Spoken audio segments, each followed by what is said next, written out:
you also, in my view, need to have effective development programs. You have to spend some of our wealth on helping these societies create sustainable alternatives. All across Europe, it is driving politics to the right. I think in Austria, for example, it's already resulted in a change of president. I would say this is a very lackluster election.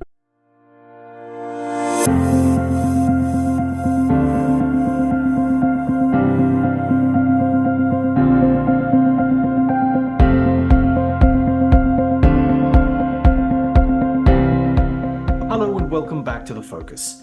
In this episode, we are joined by returning guest, former British Labour MP, journalist, author and political commentator Chris Mullin, where we'll be doing a bit of a deep dive into the upcoming British national election. Chris, welcome back to The Focus. Thank you for having me, John. Chris, can you give us a brief overview of the key issues at stake in this election? Yes, I suppose the funding of the public services is one. The impact of immigration and illegal migration and what to do about it is another. But those, I think, are the two big ones. I have to say that neither of the parties have particularly credible plans that they're putting to neither of the two main parties, the ones likely to form a government, have particularly credible plans, that at least not any that they're talking about so far. Well, that's actually quite interesting because, immigration is a problem all over Europe and North America. You would have thought that someone in one of the major parties would have come up with something that could be done, something that could be easily costed within, the financial means of the state. It's not like this is all caught us unawares. This has been with us for a long time. So what's going on? Well, it's a problem around the world between rich and poor countries. There's not a single European government, I should think, that where it's not an issue. The fact is, if you look around the countries on the periphery of Fortress Europe, many of them are disintegrating. And that gives rise to many desperate people who are prepared to go to almost any lengths to get from the fourth world to the first world. Our refugees tend to come from Iraq, Syria, Sudan now. Sudan is disintegrating, and North Africa in general. Many of them Africans coming up through North Africa from further south. But it's a problem the United States has got as well. It's partly arises from the disintegration of their own societies and the fact that there's a vast gulf between our way of life and theirs, and the fact they can see our way of life on the internet now. It may give them a few illusions about what awaits them, but they certainly, and many of them have been sold a false prospectus about what awaits them here.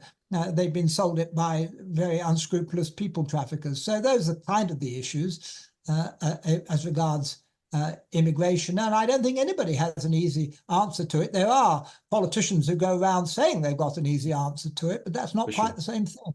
It has the capacity to bring down governments in Europe, and it's beginning to do that.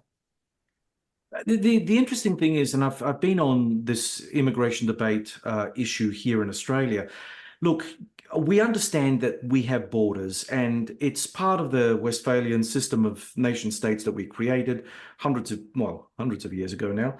And the thing is that once we've created this sort of idea of the nation state, we need to try to, well, I suppose, protect the very borders that we put so much emphasis on. After all, we are Australian, British, German, Italian. I mean, it would be meaningless if we had open borders and let everyone come through. But again, what responsibility do we actually have in order for us to go back to the countries of origin where most of the refugee flows seem to be and try to help sort out some of the problems on the ground over there, as opposed to, letting them use the people smuggling routes to come to the developed world and cause us the problems that they've currently caused us? I mean, Yes, that's indeed the right question. Well, one thing you can do is, and we surely have learned by now, that if you take the Arab tyrannies, Syria, Libya, Iraq, that if you take the lid off one of these tyrannies, you unleash the fires of hell. Yeah. And many of the refugees that are flowing into Europe and taking great risks to do so are people from the disintegrated societies in those three countries. Now, that's not the only explanation, but my goodness, we have played a part for one reason or another in each of those three countries in the chaos that they're in now. So really, the price of our success, both at an economic and a military level, is really responsible for the world that we currently see at the moment, and has given us a problem that we just don't know what to do with, right? So as an electioneering platform, immigration is always going to be a touchstone issue. You've got the nativists who think that they're going to be overrun, those people who like playing identity politics, well, on the right, I suppose, who say that if we let them all in, they're going to dilute our national core.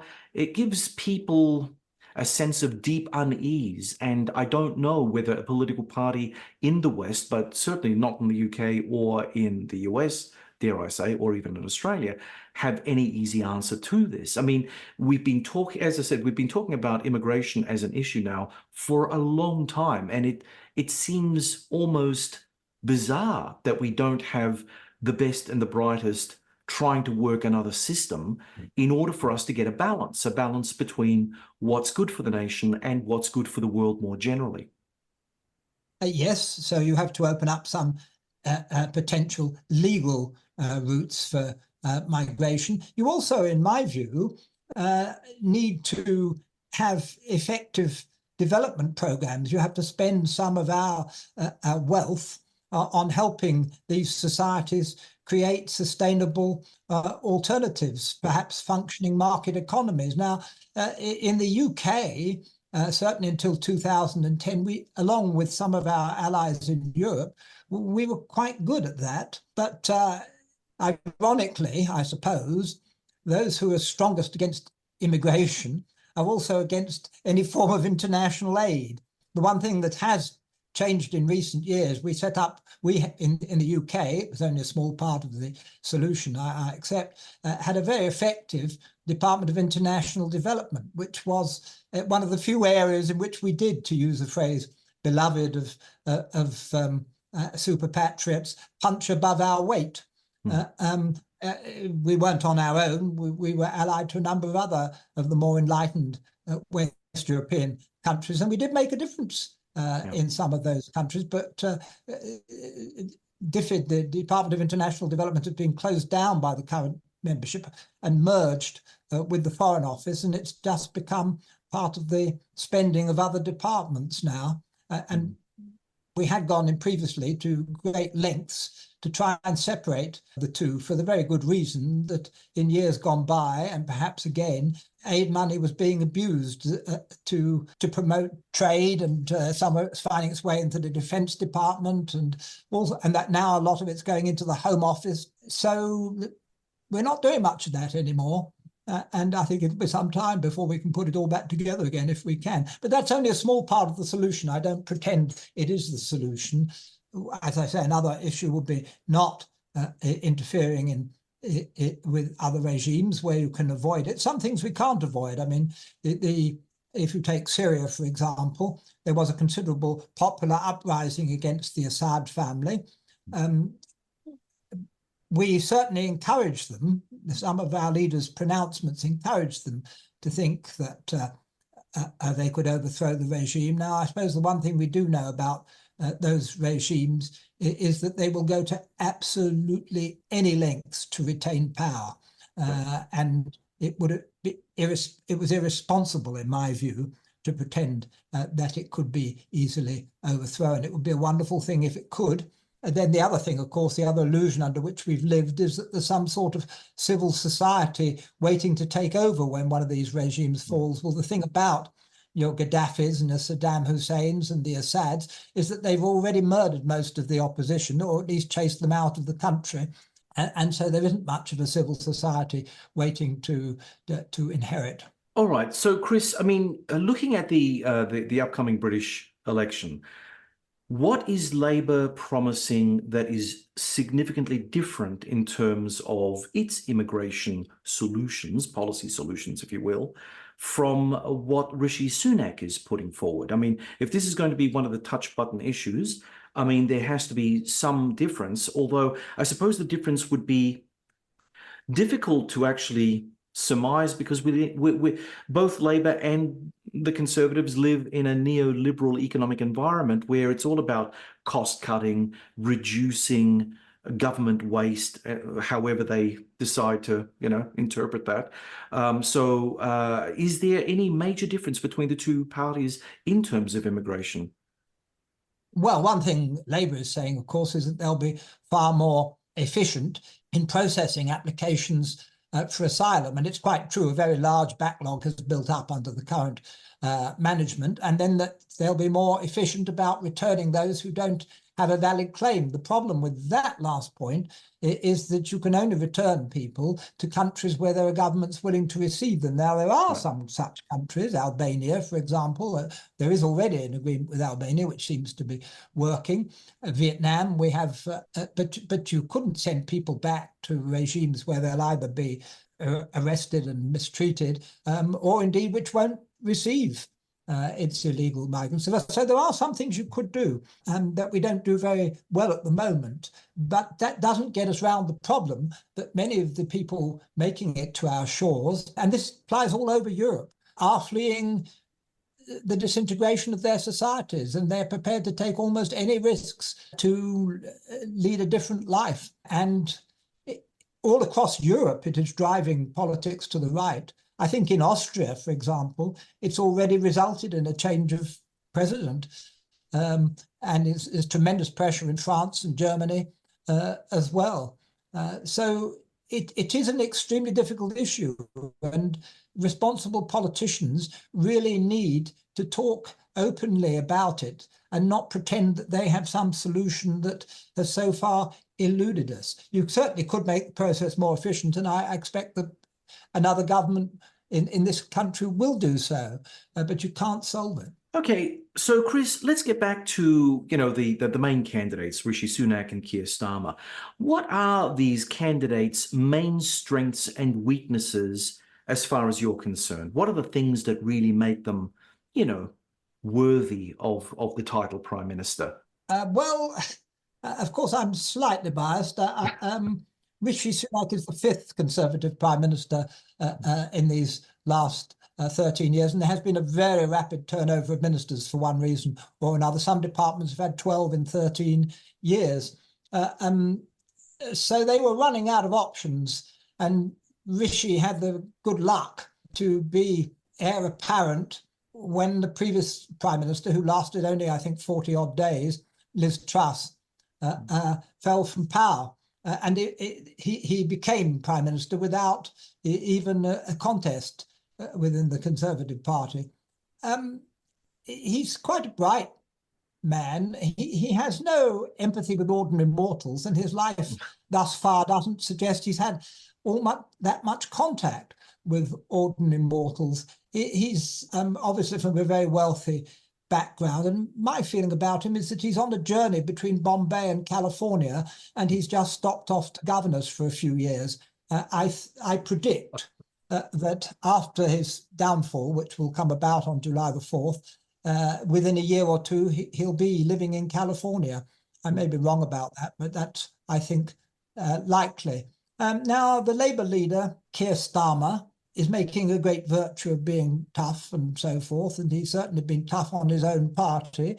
He's, to some extent, dealt with some issues very firmly, disqualifying some candidates who deserved to be disqualified, but he's also conducted a purge of candidates, of people from another ideological wing of the party, in a way that I think no other leader in my time has ever done. And I think some of that's been dishonourable. Perfectly good candidates have been disqualified at the last moment, and other people appointed to replace them without going through any sort of democratic process, or it's been done at central level. And it's also, I think, instilled a climate of, I won't say fear because we're not a tyranny, but within the party, you'd have to be very careful about speaking out openly on some controversial issues for fear that you would just be expelled or suspended or Right. a lot of it arises from the war in the Middle East between Israel and Hamas. And I would say under Starmer, the Friends of Israel have really captured the Labour Party. That's something I regret, and it's very, very difficult to justify. So how do current polls, Chris, reflect the public's opinion of each candidate? Well, I think the public, but this is nothing unusual. I think almost since the war, you could find that the British public have never had a very high, held politicians in a very high esteem. I read somewhere a poll from 1945 that wasn't very keen on either of the options, although they were giants compared with the minnows we have in charge today. But the polls at the moment reflect widespread disillusion. I have to say that the electorate too has a part in this. The electorate really doesn't want to face awkward issues. I suppose the big one is on tax and spending. Politicians, and this has been dictated by the electorate and their friends and our free press, don't really want to face the choice that we face over public services, for example. They keep, one party at least, and both parties have fallen for it, keep going on about tax and without actually facing the issue that if you want West European, or North European certainly, standards of public services, you have to pay West European or North European levels of taxation. You can't have American levels of taxation and European levels of public service. You have to choose. And Labour's dodging that issue at the moment and constantly saying that it won't impose any tax increases on them in any of the main areas, income tax, VAT, and corporation tax, whilst at the same time promising change. And the Tories just keep pretending that you can keep cutting taxes without any impact on services. And they've certainly done some damage to the public sector in their 14 years in power, a great deal of damage, which is going to take a long time to put right. Chris, according to what you see, what are the standout policies proposed by the two prime ministerial candidates?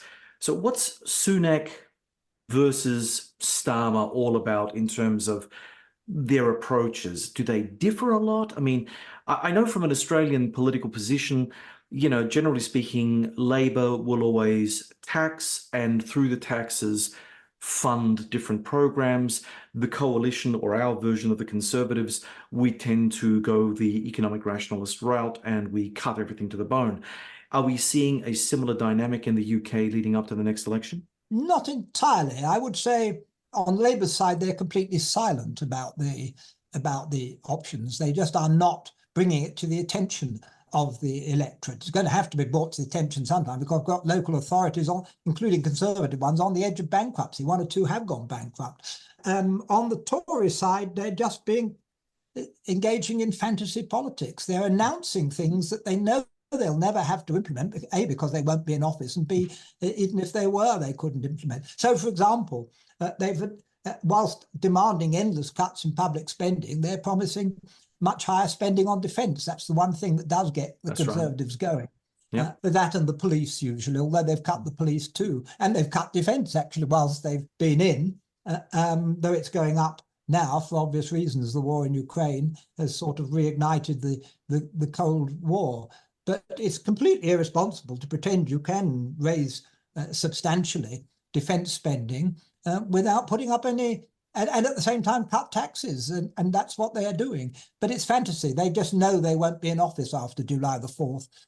And so what they're basically doing is trying to commit the Labour government, or the incoming government, to unaffordable increases in spending and unaffordable cuts in taxation, and something will have to give. And I would imagine that within, say, 6 months of the election, they'll be accusing Labour of leaving Britain defenceless when they prove unable or indeed uninterested in raising defence spending to the level that Conservatives now say it should be. So I would say this is a very lacklustre election.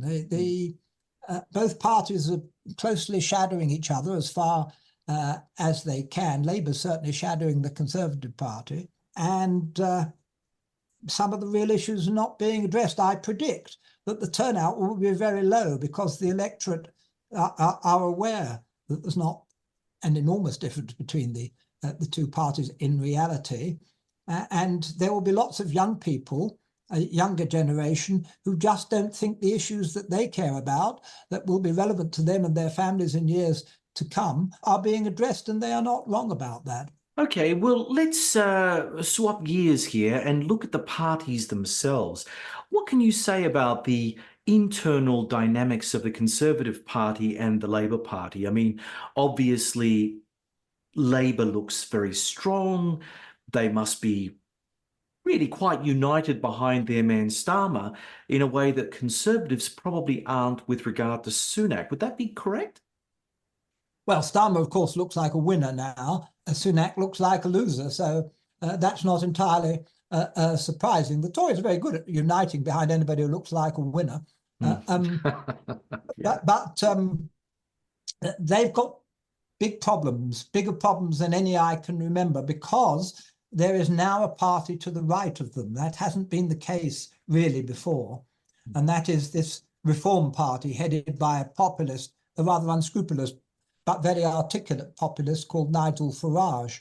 Previously, in the 2019 election, Farage's party, which was then called something else, only contested seats held by people who were in favour of Remain over Brexit. But Brexit has really split, the exodus from the European Union has really split the Conservative Party. It really has damaged the Conservative Party. And what is apparent is that the Conservative Party is not very large, you see. It's about 150, 160,000 people. Chris Patten, the former deputy leader, I think, of the Conservative Party, once said, he said it's not very large, and they would all fit inside Wembley Stadium, except that some of them would need help with the stairs, because they are also quite elderly. And that's the Reform has done a lot of, the rise of Nigel Farage and Reform has done a lot of damage to the Conservative Party. Now, whether they can overtake the Conservative Party is another question. I don't think they can. There's been a lot of speculation about it. There's been the occasional poll that suggested that they might poll more votes than the Conservative Party. I think they won't, but we shall see shortly. They won't win many seats because of our first past the post system. So almost however well they do, I'd be surprised if they get much more than half a dozen seats. So they won't achieve a breakthrough. There is occasional speculation that if Nigel Farage, who is a very articulate, if unscrupulous politician, were to return to the Conservative Party, of which he was once a member, and the membership were allowed to vote, that he would become the leader of the Conservative Party. Now, that would clarify issues a bit. Nigel Farage has a big following amongst that relatively small number of people who are members of the Conservative Party. I don't think that will happen. I'm guessing he won't, and that he's probably peaked. But that is only a guess. And there's no doubt that he is a very considerable politician. I'm John Bruni, and you're listening to Sage International's The Focus podcast. And from the UK, we are speaking with author, journalist, political commentator, and former British MP Chris Mullin. Chris, obviously, Brexit is haunting both sides of the political aisle. But is there no going back to the EU for Britain? No, not in the foreseeable future. Firstly, it's doubtful that they'd have us. Secondly, are we likely to return to reapply to join the EU? Not in the foreseeable future, I would say. Partly, there would be a question as to whether they would have us or not. And secondly, we did enjoy quite a few privileges in the EU that were squeezed out of them by previous governments, and they certainly would not be on the table. If we went back, it would be on the EU's terms, not ours. And it also risks dividing public opinion again. There's no doubt that Brexit, whilst it wasn't a particularly big issue until that wretched referendum was held, has poisoned the well of British politics. And we've got the problem that most of our newspapers, most of our written media, which does to some extent infect the broadcast media as well, is controlled by Brexiteers, and they are in a position to organise mass hysteria if need be. So we probably don't want to go there, but we are probably going to have to, a British government sooner or later is probably going to have to pluck up the courage to try and reach some better trading arrangement with the EU. It never made much sense to cut off your main trading partner, or it certainly has. If we want our economy to grow, and that's what Labour is saying it's going to concentrate on, then we certainly need to remove some of the obstacles to trade with the EU that we have ourselves inflicted. So we'll see where that goes. But I do remember the Norwegian foreign minister, a woman, I don't think she's the foreign minister now, was asked, well, perhaps by a British journalist, well, perhaps Britain could come to some sort of trading arrangement, such as Norway and a couple of other countries have with the EU, who are not members, but have favourable trading terms. And she said, no, she said, we wouldn't want you. It would be like an abusive marriage. You'd mess it all up. You'd mess it up for all of us. Now, that must have come. That would come as a bit of a shock, I think, to those who think England's the greatest country in the world. I say England as opposed to Great Britain, and the super patriots who have a very high opinion of our standing in the world, but it's not quite matched outside the UK. So tell me about Britain's standing in the world. At the moment, from an Australian perspective, it looks as though Brexit Britain is like a shag on a rock. It can't make friends with the European Union, although it could possibly make friends with the United States. However, the United States, especially under a Trump administration, and we'll go into Trump-Biden later, but I would imagine that they would strike a very hard deal, a very harsh deal with Britain. I don't think Britain is going to come out of it completely unscathed with the United States as its sole protector, both at an economic and a security level, because effectively Britain is just a small country. And I think the United States is going to remind Britain that it no longer rules the world. So yeah, I don't see how anyone's going to come up with an alternative policy to developing better relations with Europe. But it's interesting that that doesn't seem to be a well, as far as I can see from Australia, I don't see much of that being put out there by the various candidates. I think it's almost like an embarrassing secret, this whole Brexit thing. Yeah, we got our independence from Europe, but now what do? Well, we better just stay mum on this, and eventually the Americans will come to our rescue, perhaps. I don't know.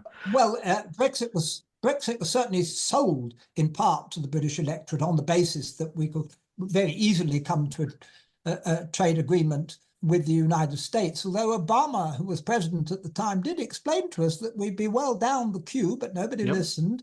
And both Obama and the Biden administration were keen for us to remain in the EU, since we were their sort of window into the EU. But no, we didn't listen to that. And those who sold us the idea that we would easily reach a trade agreement with the United States have gone rather quiet on the subject. And if we did reach an agreement with the United States, it will be on the basis of a massive deregulation of our environmental and other standards. Oh, yeah. And I'm not sure we wish to go down the Texas route. So I can't think that Trump, although he did support Brexit when it suited him, I can't think his regime would be any more merciful than previous regimes. There is a view that we are the sort of 51st state of the United States here.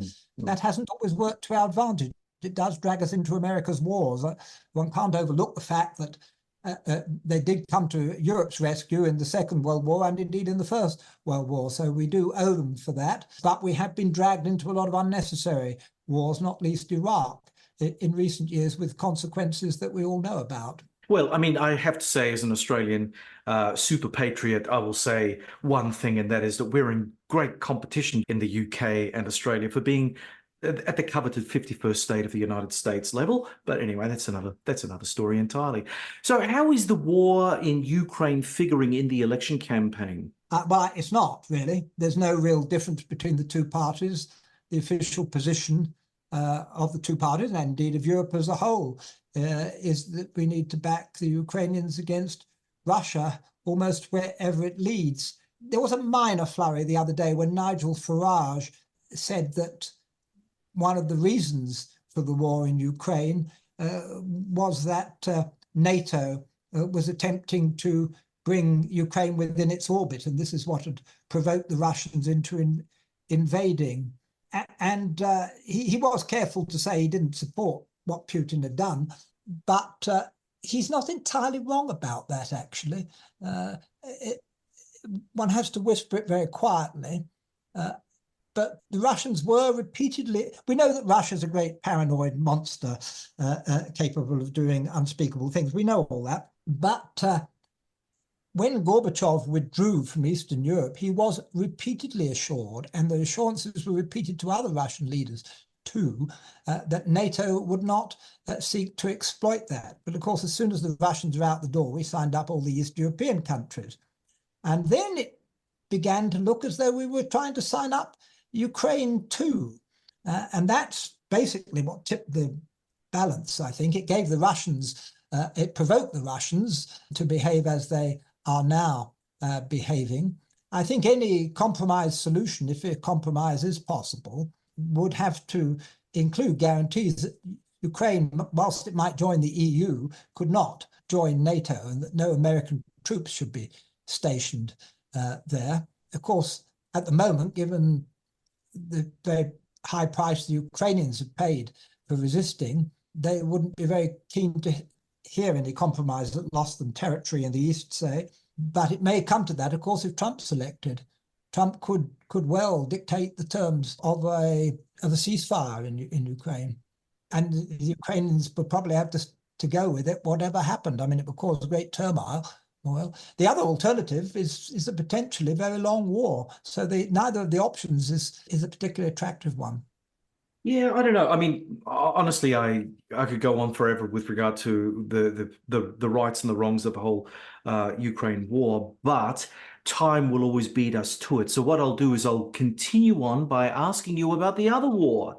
What about the Netanyahu-Hamas war in Gaza? Is this some sort of electoral issue in the UK? We've had protests, on university campuses. The young people are restless. What is going on at that level? Is it having any effect on the electoral process? It's not having much traction in the general election campaign itself, although undoubtedly it's lost Labour quite a lot of votes among Muslims in this country. The Israelis have very skillfully painted any criticism of what they're up to as anti-Semitism. And by and large, Starmer has bought that, and as a result purged the Labour Party, including the former leader of the Labour Party, Jeremy Corbyn. So as the atrocities have mounted and the death toll in Gaza has mounted, I think those pursuing that line have gone rather quiet of late. But Starmer is undoubtedly unconditionally, or pretty much unconditionally, he has been challenged on it occasionally, committed to supporting Israel come what may. And we are by and large, I suppose there's been so much reporting of the slaughter and atrocities in Gaza that we've become kind of immune to it, as you do after a while. The same thing's happening with Ukraine, of course. Well, something that will tip the balance, obviously, is if the Gaza war widens to include Lebanon. Now, if the war does widen, what impact do you think this will have on domestic politics in Britain, especially among the Muslim and Jewish community in the UK? Well, as I say, it's lost Labour a lot of support on the Muslim side.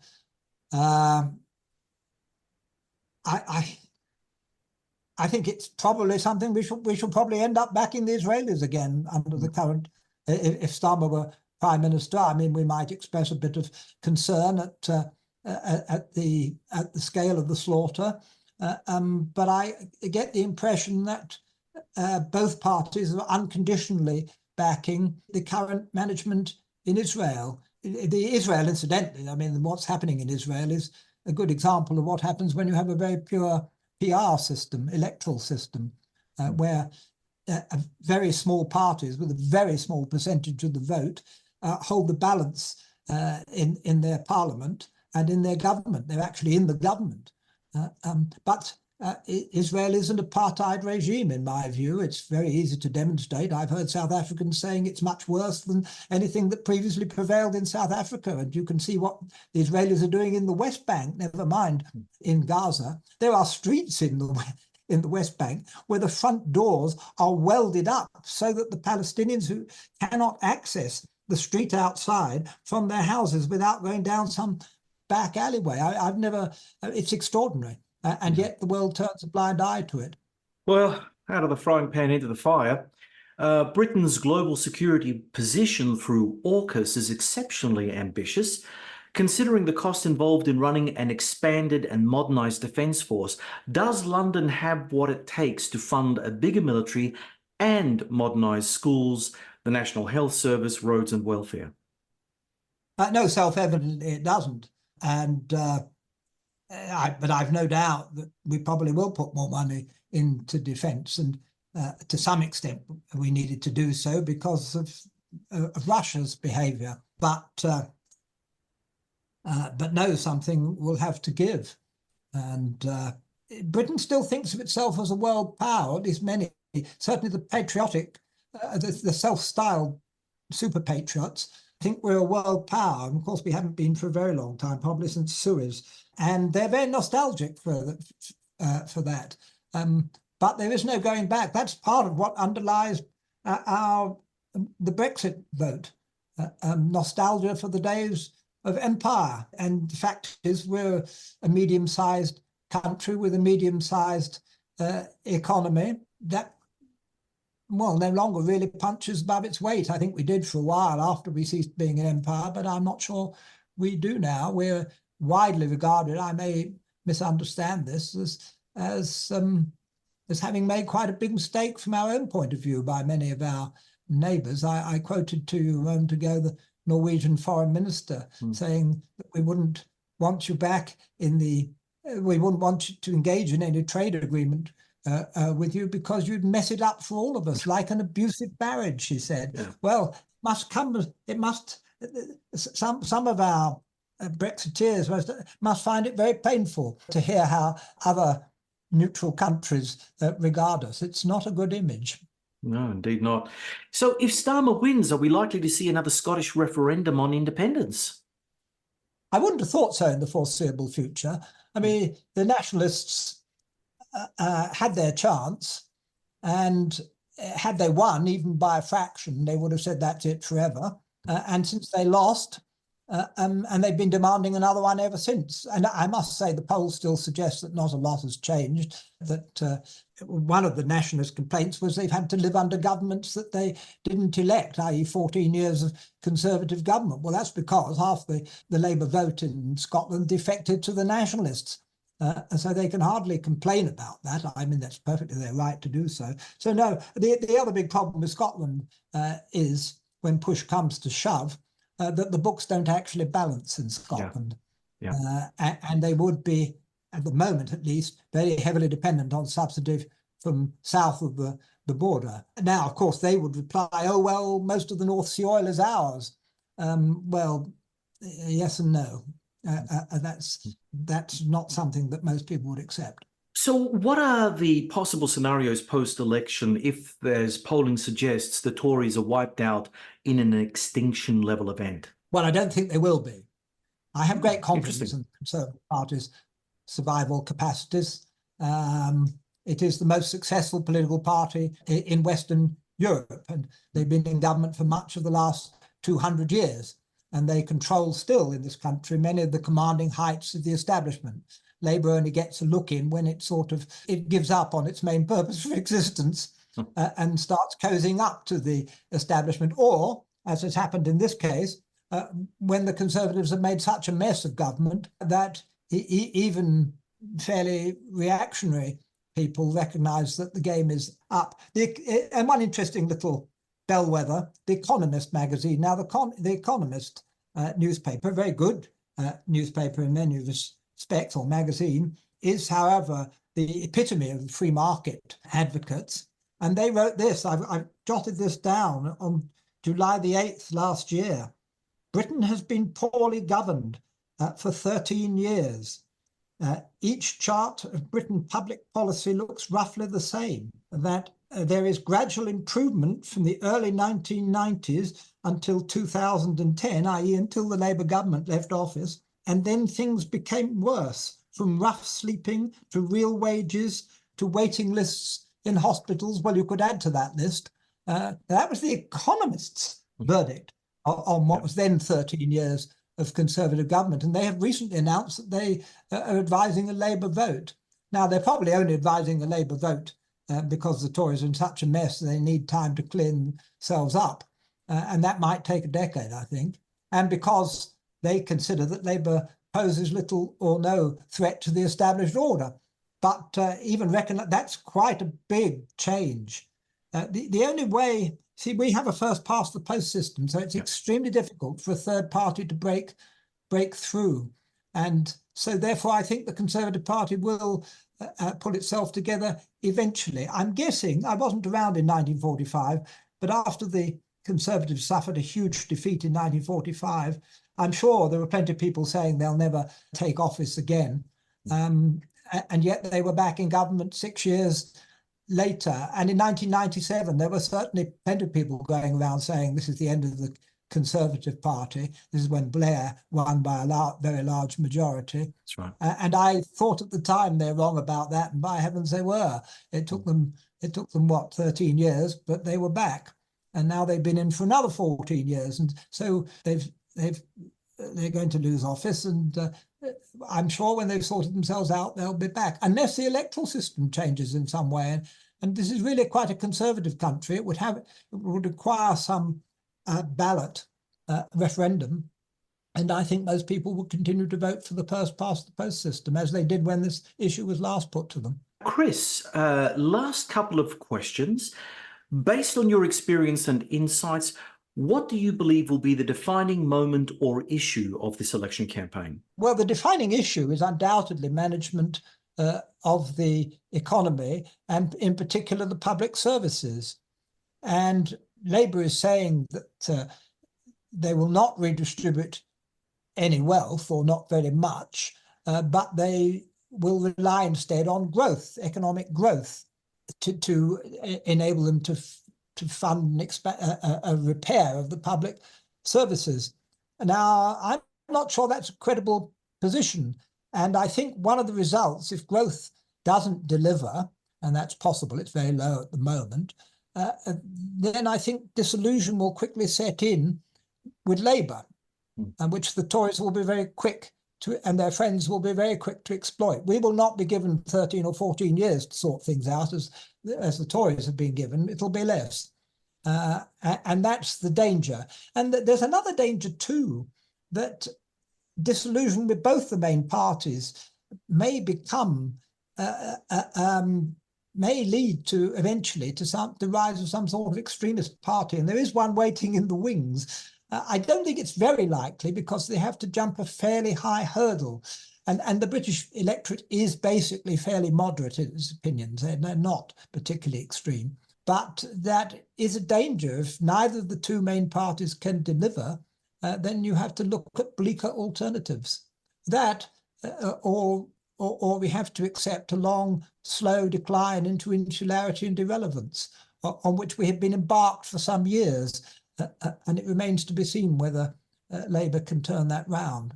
So we come back to the whole shag on a rock as a theory for British politics moving forward. Well, that's a very Australian phrase. I haven't heard that over here. Well, yeah. Anyway, before you go, can you give us your assessment of the Biden-Trump debate, the US presidential election set for the 5th of November? Your Guy Fawkes Day seems to be shaping up as the election that will shake the world. Well, we think we've got trouble. Goodness me. I mean, it's astonishing, isn't it, that that should be the choice, facing one fairly pleasant geriatric who hasn't actually done badly. The American economy hasn't done that badly on his watch, though most Americans don't seem to be aware of that. and a sociopath who's going to accumulate or would have accumulated a number of criminal convictions if he's allowed to remain out of office long enough. At the moment, if Trump became president, that would have quite big implications for Western Europe. And that actually strengthens the case for sticking with the EU rather than trying to keep in with Trump.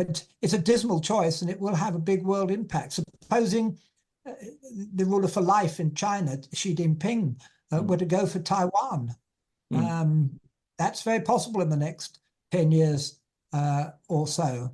Well, if I was Trump, I'd say, let him have it. It's just a rock on the sea. Who cares? That is what he will do. That is what he will do. I mean, it will be a brave person that says we should have a war with China over it. But that's a distinct possibility, and that would be much bigger potentially than Ukraine. Yeah, I agree with that. Chris Mullin, thanks for joining us and for sharing your insights on The Focus. Thank you for having me. That was former British Labour MP, author, journalist and political commentator Chris Mullin sharing his insights into the candidates, the campaign promises and the public's expectations for the 4th of July 2024 British election. Thank you for joining me, John Bruni, for today's episode with Chris Mullin. To learn more about Chris Mullin and connect with him on social media, check out the links in our show notes. If you're enjoying this podcast, please subscribe to our YouTube channel. It's a free way to support us. You can also subscribe to the podcast on the Ozcast Network, iTunes, and Spotify, where we would appreciate your 5-star reviews. Have comments or questions about the podcasts? Drop them into the comments section on YouTube, and I'll do my very best to respond to as many as I can. To stay connected with us on social media, follow me on X or Twitter. I much prefer Twitter, but anyway, that's another story. @Bruni Doctor, and follow The Focus on X @TheFocus, all one word, _sage. Until next time, from Adelaide, South Australia, you've been listening to The Focus.